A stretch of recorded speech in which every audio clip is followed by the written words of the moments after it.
Okay, sasa nataka nikufundishe jinsi ya kutengeneza shuhuda ambayo unakuwa yani shuhuda ya audio lakini pale ionekane kama video. Yani ile shuhuda ambayo mtu unaongea na simu, unairekodi, baadaye unaenda kuingiza kwenye CapCut, inatoka kama shuhuda. Step ya kwanza, unachofanya unajipigia simu au unampigia mtu ambaye anakuweza, unamweza. Kwa mfano mimi najipigia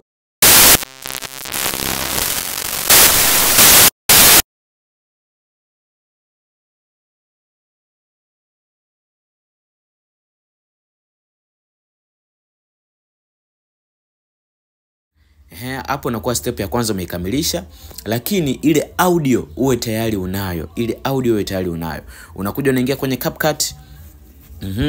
Unakuja hapo kwenye new project, unakuja kwenye upande wa photos, unakuja kwenye hiyo nani, unai-add kama hivyo.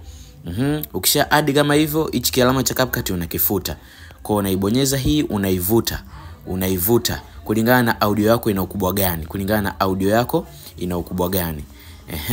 Kwa mfano hadi hapo sawa. Step ya pili, unakuja kwenye ile audio unaileta humu kwenye CapCut.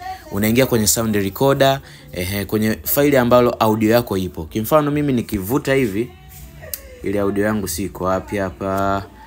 Nikivuta hivi, ile audio yangu nayo ya iPhone inanichanganyaga kwenye sound recorder, siko wapi. Okay, hii hapa.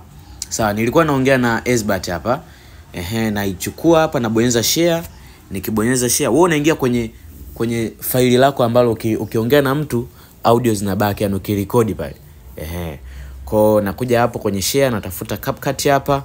CapCut ni hapa. Naingiza kwenye CapCut. Nawafundisha watu huku. Haya. Ukishaingiza kwenye CapCut hapo, unaongeza sauti. Okay, unaongeza sauti ya hiyo audio ili isikike vizuri. Halafu una reduce noise. Ila kama CapCut yako sio pro, itakataa kwenye ku reduce noise, ila vingine itakubali. Kama hivyo ukiplay hapa unaanza kujisikia. Okay, naona mnasikia hapo. Sawa. Sasa baada hapo kimfano hapa unakuja kwenye upande wa text hapa. Una add text. Unaandika sasa ushuhuda baada ya dozi. Haya. Hapo unaimimiki kidogo, unaipandisha hapa ili jina langu lisionekane, kwa sababu jina likionekana itakuwa ni jao.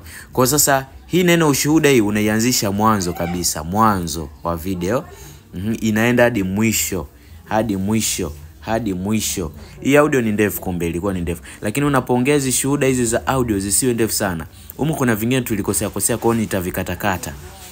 Lakini shuhuda za audio zisiwe ndefu. Ikiwa ndefu sana ni dakika 2 tu. Isizidi dakika 2, watu watakuwa wanaona uchovu kukusikiliza. Kwa mpaka hapo, alafu hapa nakuja natafuta picha yake ili niweke hapa na ipendezesha. Mpaka hapo tayari ushuhuda umekamilika, ila tunaongezea vinyama tunasema. Kwa natafuta picha yake hapa na i-add hapa. Lakini picha yake inakuwa kama hivi, nakuja kwenye sehemu ya kwenye remove BG. Na remove background hapa. Background inakuwa removed kama hivyo, na ipunguza kidogo. Ukifanya hivi unaweza kaiongeza na kuipunguza. Kwa unaipunguza kidogo, unaiweka hapa nafasi ambayo haina kitu hapa ili watu wasiibe. Jamani, watu ni wezi huko mtandaoni wa shuhuda. Kwa unaweka hivi, mtu anaona ili shuhuda hili. Kwanza sauti ni yake, picha pia ni yake. Kwa wale watu ambao wanaibaiba mashuhuda hapo kidogo, watu waiba. Kwa unaishikilia hapa, unaipeleka hadi mwisho. Jinsi ya kupeleka hivyo, unakishikilia hiki kidude hiki hapa kwa mstari hapa, unashika hivi, alafu unakishika hichi kidude unakipeleka hadi mwisho. Sawa, kama hivyo. Kwa sasa hii unaweza kaiacha ikolee, au unaweza ukaja hapa ukaifanya hivi isikolee. Kwa ni wewe tu uache ikolee au isikolee. Ila mimi hapa naacha kidogo isikolee hapo. Sawa, baada hapo nakuja kutafuta frequency fulani hivi. Utaviona hapo. Kuvielezea siwezi, ila nataka nikuoneshe. Kwenye effect hapa. Sio effect, kwenye sticker. Kwenye sticker hapa. Nataka yani vitu fulani hivi podcast hiki hapa. Umeona hapa? vipo hivi viwili. Kuna hiki cha kwanza na hiki cha pili. Sasa mimi nakichukua hiki hapa hiki. Sasa hiki nakiweka hapa. Umeona? Umeona hapo Umeona hapo inavyokuwa vizuri. Kwa hiyo hiki nakipeleka hadi mwisho jamani. Hadi mwisho, hadi mwisho, hadi mwisho, hadi mwisho, hadi mwisho. Hadi mwisho. Sawa. Kwa umeona hapo?